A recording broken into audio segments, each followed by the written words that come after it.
Da, da, da, da, da, da. Oh, so, oh, oh, oh, da, da, da, da, da. Oh, oh, oh, etc.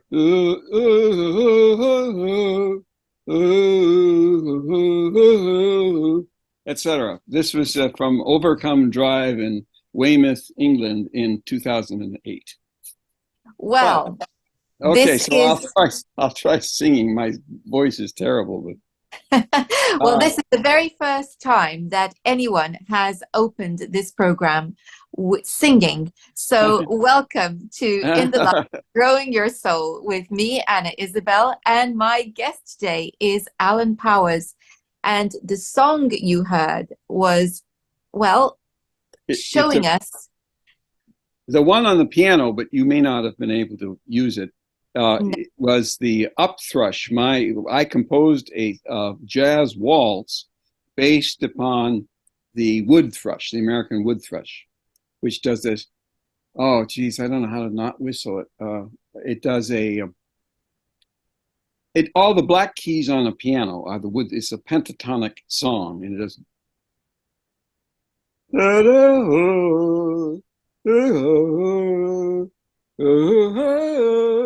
I can't do it singing it, but no, we can't. We are not birds. But your book is called Conversations with Birds, The Metaphysics of Bird and Human Communication. And being rather a big fan of birds and bird song, I couldn't resist your book. oh, So wonderful. Thank you. maybe yes, I mean, it's very special. My relationship with birds really began with a budgie and who entered our lives via my sister bringing him home. Now, budgie is a parakeet, we call in the It is a US. parakeet. Yes, it is a parakeet. And he was a delight. I adored him. He adored us. And we had a wonderful relationship with him. Most birds do not adore humans with good reason. You know, we shoot them, we kill them, and so yeah, they're skeptical, but they have good reasons. But yes, a budgie. What about blackbirds? Have you ever dealt with blackbirds? You should go I to Kensington Garden. I have a whole bunch in my book, and you may know it if you've read that far. Up on page 96, I talk about a specific blackbird that I heard. Oh, da da da da da da da da da da da da da da da da da, and I have quite a bit about Kensington Gardens on page 108. Uh, Although there are no flowers out in Kensington Garden, this is in January. Nearby, in a fenced side street green with access only to certain residents, blackbirds start with high hawk-like in-sucking calls, and they do da da da da da. Anyways, they do what they do, and but yes, blackbirds in Kensington Garden, all over, and all over Europe. Blackbirds, Paul McCartney said, sing in the dead of night. They do, but they also all day. And of course, every blackbird is different. Every chickadee is different. Over here, a chickadee does da, da. Someone, Simeon Chaney in the 19th century said, uh, chickadees understand the music because they know the value of a half note. They hold out the tone, and but then the next one comes back a quarter tone lower. So it's every bird song, even chickadees, which all sound similar if you haven't developed your ear. Uh, every individual chickadee is slightly different from the others. So, and you have to develop your ear to know that. So chickadees, in in the UK, would they be known as the tit family, the blue tits, and Yes, they're in the tit family, but I don't think you have them except maybe if they're imported. Chickadee, no, that's right, the tit family. And in fact, when Ralph Waldo Emerson wrote a poem that I include in the addendum to my book, it's called The Titmouse, and that's about a chickadee. And he praises the chickadee for saving his life in a snowstorm outside of Concord, Massachusetts, where he lived. The chickadee did its da, da, and uh, and sort of ushered him out of 3 miles. He was, these people used to really walk in bad weather 3 miles into the woods, and he thought he was going to maybe die there. But he says the chickadee says what Caesar says: "Veni, vidi, Wiki. I came, I saw, I conquered. The chickadee sound is Caesar's. Isn't that wonderful? So it that is very wonderful. and How did Ralph Waldo Emerson was a minister in my New Bedford Unitarian Church, and there's a bust of him on the wall behind me. You can see it in a I do a blues for AJ jazz song with Randy Fayen over there, and behind us he's playing piano, I'm playing trombone, which I can play much better than piano. Is a bust of Ralph Waldo Emerson, who for 6 months in 1831, before that building was built in 1838, was the minister of the New Bedford Unitarian Universalist and maybe Congregational back then church. He dropped out of ministry and became a great writer. So anyway, sorry, you were about to say something. I cut you off. I was going to ask you how you became interested in birds. How did this relationship with the avian family begin? Well, that's a very good question. I think it developed in the 80s when I would take one bird, because they would say the chickadees does this, and then I'd hear different things from chickadees. So I took one bird and studied it for a whole summer. I began with the robin, and they do kind of a burbling. American robins, not the British robins, are very high. I have to practice for a couple months before I go to England if I want to talk. But the American robin does a da da da da. Anyways, you have to whistle it because you can't otherwise. But the American robin, I have a version of a specific robin on YouTube, which is called Blues for AJ. AJ was AJ Mitra, an Indian ornithologist from India. Blues for AJ, take one, I think it's called. But anyways, it's I'm playing trombone and Randy Fayen is playing piano, and it's pretty good. So when But you were a anyways, child, I started listening hard. My ear is pretty good, much better back then, I think. I started listening to a specific bird for a whole summer and writing down the notation. So I studied robins, orioles. Orioles are the closest we have to blackbirds. They do this bluesy thing in the spring. They do. You can always tell when the Orioles are back, like that. And of course, all birds do this warning sound. Very often, after the most beautiful song in the world, I think, the wood thrush, you'll hear this kind of thing. I don't know. Do you pick that up? no, and I must explain to our audience that I asked you whether you could vocalize because your microphone's not picking up the whistles. Yeah.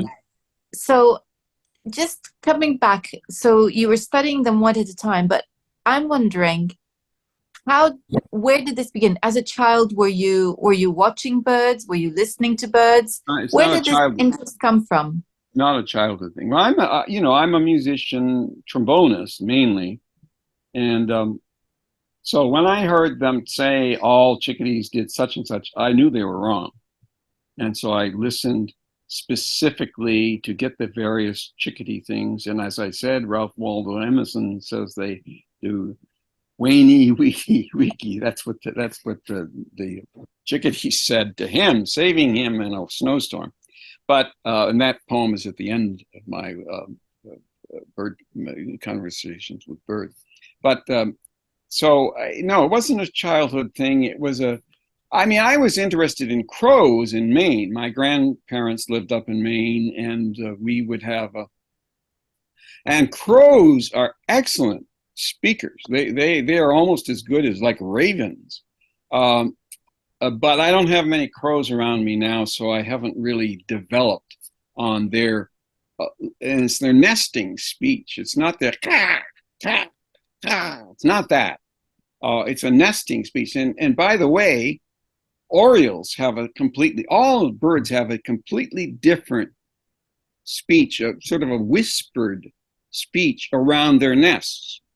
Completely different. Almost no birder knows. I know because I know bird talk pretty well, but nobody knows what they say around their nests. They say I different things. So you have developed this wonderful ability to mimic what you're hearing birds do through whistling, Yeah. at least better I than do mimic it somewhat. I don't get the exact timbre, the exact timbre of their sound, but which is unique. Go ahead. yeah. Well, you're not a bird, so if we could, we wouldn't expect an exact replication. But, but so you've developed this ability, and so it enables you to parrot back to them. What is it you're doing? Are you parroting back to them, or Yeah, are well, I you? am, and sometimes I'm saying like "Happy New Year." Who knows what I'm saying in their language because I'm using phrases they use, but I don't necessarily know exactly when they would use that specific phrase. So I do have great doubts about what they hear from me, but it is true.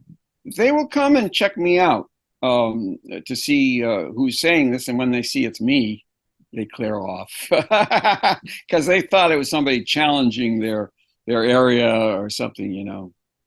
So you may be thinking you're saying Happy New Year, but in No, no, no. actual Yeah, fact, exactly. No, I think I'm saying how are you, but yeah, they think I'm saying Merry Christmas. I mean, I don't know exactly what the meaning is, but I do know the context in which some of them speak. I certainly knew the context in which the Weymouth bird was speaking. Blackbird, that was not American black. do you have any moments where you feel like there is an actual connection being made between you and the bird? Oh, absolutely, absolutely. But it's usually, I think, a challenge. What they see, the connection is a challenge. I mean, you can get birds like chickadees are very brave. They'll come and eat out of your hand and stuff like that. But I tend to avoid all that because I do have bird feeders. I think they should. I want them to be self-sufficient and to not feel connected to the proprietorial human. So. Um, I don't do all the things. In fact, I started writing my book because back in the 90s at the Brown University Sci Li, it's a 11 floor library, and the ninth floor was all ornithology. And what people were doing is recording the sounds of birds and playing it back to the bird, who would come and attack the speaker. They don't want to hear their own song.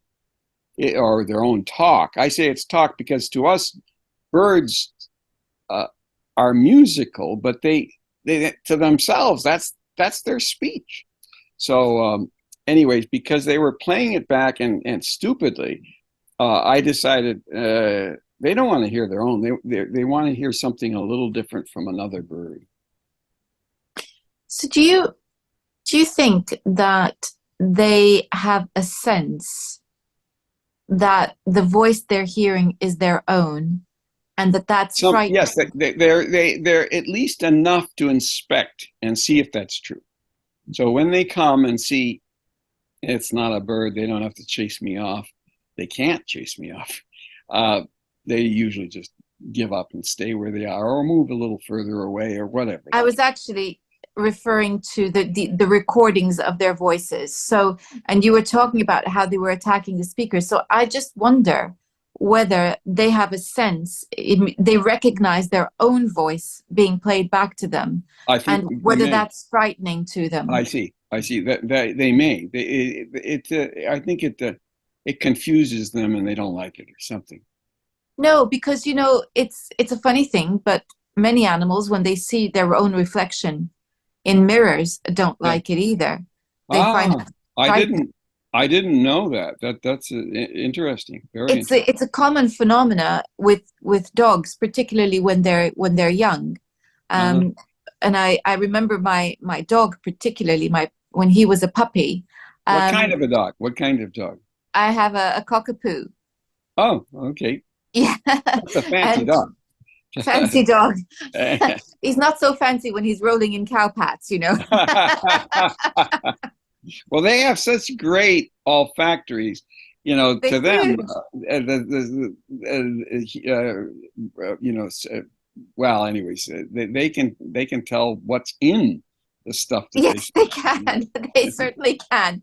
So, but the what I was thinking was that he and I saw it with many of his friends that when they saw their own reflections, they didn't like it, and they Mhm. saw that it Well, could be they thought that I've seen birds come at my window here. I have a fairly big, well, now it's four separate ones, but it used to be one big plate glass, and they will see their reflection and attack it because they think it's another bird. I think they think it's another. You say they may think it's their own. I don't know, but yeah, with you're dogs, right because thinking about it now, because I was thinking about the reflection yes, side of things, I was thinking, well, perhaps it's not that they think it's themselves. Maybe they think it's another bird that's in some way challenging them, I think especially if what's being played back to them is a challenge. yeah, yeah, that's right. And we Most of wouldn't what know, I would we? say, most of what I say is probably get out of my tree. I don't know that's what I'm saying. I think I'm inviting. No, not to them. Yes, a challenge. It could be because we do know that they are very territorial and that Yes. part of Well, the very importantly, because food. exactly. Something like we have these wonderful the ones that actually nest on our house boxes. Not they're not boxes. They nest on the top of an outdoor electrical connection, and on both sides of the house. This is called the phoebe. The phoebe is a flycatcher, and to feed its young and itself, it won't land on the ground. It'll hover 2 or 3 inches above the ground and catch a bug. That's a very expensive, energetically expensive way to feed. But that's what they do, and they'll stay around for several months. And I don't know how they can possibly feed their young as well as themselves on bugs that they don't even mount. They don't even land on something to eat the bug. No, they do it all on the wing, flycatchers. And Yeah. the kingfisher is a great example of a fly of a well, a kingfisher eats other things, but it has catcher capacity, and a kingfisher will chase maybe not an eagle, but they'll chase almost an osprey, most anything, because they can flycatchers and kingfishers especially can go vertically, sideways, 90 degrees. You know, they can fly in all these patterns that are just incredible. So, what do you feel you have gained from your study of birds and your Well, attempt to link with them vocally? thank you. It's a great question. I think I answer it in my last chapter. So I'll point people back at the book. But one of the things is an intro to perhaps a universal language.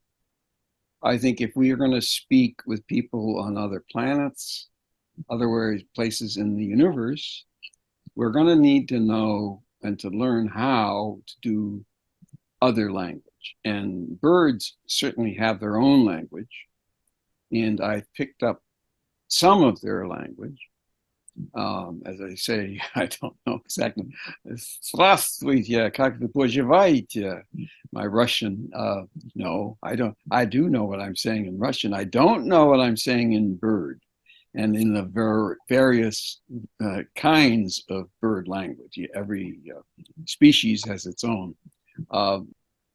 Je pouvais parler Français. My wife spoke good French, and when we were in Paris in 1968, everybody would speak to her. She spoke good French because her teacher at Mount Holyoke, Mamselle Catherine, was a terrifying woman who had jumped out of planes with Charles de Gaulle. So this was not your friendly next door language teacher. I've always thought of language teachers should be friendly and accessible. Not Mamselle Catherine, but so yeah, but Susan had good French, which she sort of lost because of the Italian, she sort of displaced it. And Latin, I read Latin, and that was my minor in graduate and PhD program. So coming back to birds then, so you have this. Catullus in Latin has some good bird poems. Go ahead, sorry. I was thinking, you have your foray into the various human languages. Actually, something I wanted to ask you about, whether you have experience of this, is that I've read that birds actually have dialects, so that blackbirds in London may sound slightly different to blackbirds in Cornwall. I don't doubt. I don't doubt that at all. No, absolutely, because they pick up from those around their parents and those around. I think that's doubtless true. Doubtless true. I have found differences in Italian in English blackbirds. And I don't know exactly, there would probably be dialects in the US too, except there's such heavy migration and flocking that they may learn the others too, So that's quite a thought, isn't it? That they're actually learning, yeah. Each other's different dialects as well. Yes. So, it's not like Cockney. Cockneys are wonderful, and I can't do. I when I used to go to England every year, I could do a little bit of Cockney, but that's sort of gone. Clearly, you have. Can you do Cockney? Absolutely not. See, you're smarter than I. No, you see, I think it's interesting that really what this comes down to is sound and your interest in sound. Yes. So you start off with music, and you have an interest in different human languages, but you also can't help noticing the sounds that are coming from birds. And it's very telling that we perceive bird song as music. Yes. That's how we perceive it. And can you imagine how they perceive human speech? It must just be like dull thuds. Bum, bum, bum, bum. Indeed, because it's so fluty, and we think, oh well, they must be singing, wonderful love songs, not Right. realizing that actually they may be challenging each other over territory. They may Yes, be proclaiming their ownership of a territory, or of absolutely. course, saying, "Look And at me, I'm so they handsome." may be terrified also. Although a lot of terrified birds often make those raspy calls to chase things away. Yes, yes, I think that becomes a little bit um, more obvious to us Yes, when they are, yes, because those do not sound like yes, fluty, happy, happy calls. that's true. Um, so we understand also that their songs are very individual, and that they are indicative of the state of health or their physical prowess when they're attracting mates. Yes. Have you noticed that? Um, that's probably beyond what I've been able to assess because birds come by or they'll come to see if I'm one of them, stuff like that. Um, exactly what their state is. I have a picture of a baby cardinal in its nest right outside my window here.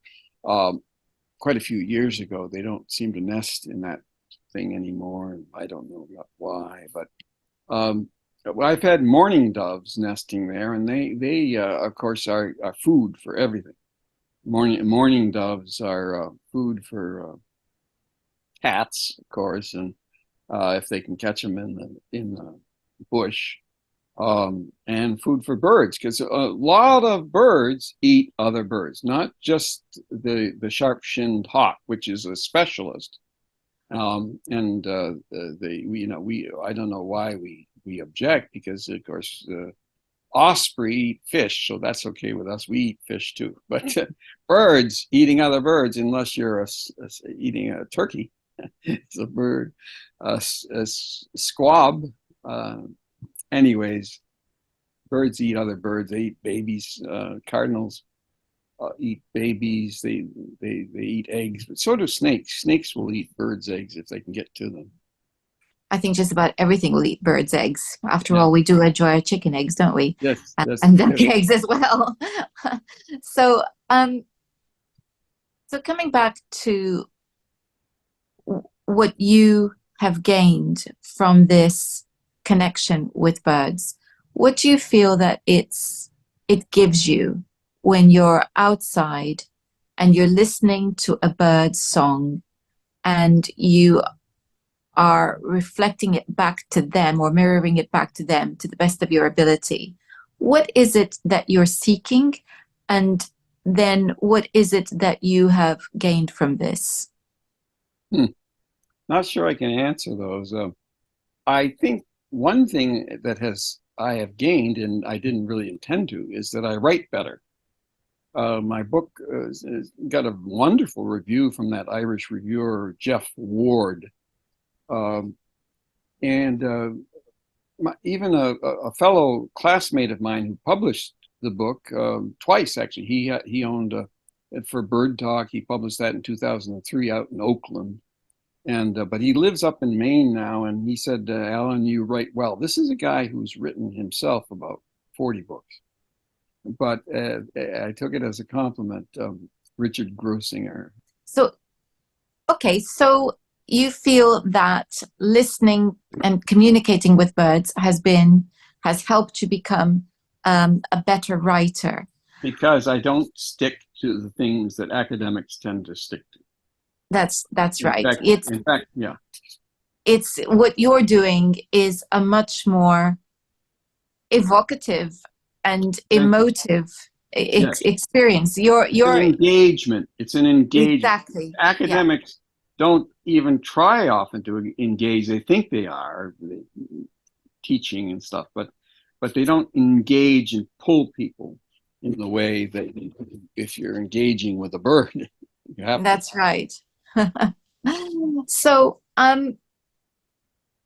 I think that's actually a very important point, because if we're going to understand the world around us better, we and the animals within it, we need to pay attention and observe, and come at it with an open heart, and rather than merely seeing it all as an intellectual exercise.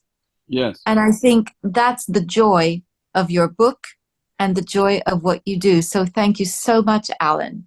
Well, thank you very much. I'm sorry that we didn't get the whistling in and the piano wasn't as good, but I've written about 7 settings to William Butler Yeats poems.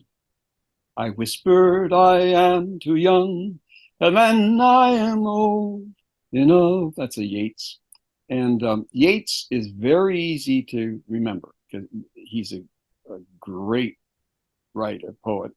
The other writer who I think is really excellent is Emily Dickinson. A bird came down the walk. He did not know I saw.